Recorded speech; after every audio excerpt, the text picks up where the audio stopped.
Yeba, ìgbà yìí, ó máa dùn, aládùn, alóyin gidigidi, aládùn, alóyin gidigidi, happy birthday Adéfowókẹ́. Ìgbà yìí ó máa dùn, aládùn, alóyin, ọ̀rọ̀ ni Olúwa má bàgbà yìí jẹ́ fún wa. Alájà Adéfowókẹ́ Ládéjọbí o, ọmọ lọ́jọ́ ìbí.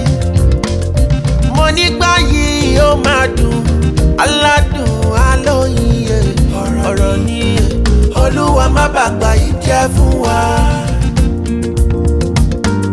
Onínúure, black, bold and beautiful, happy birthday to you.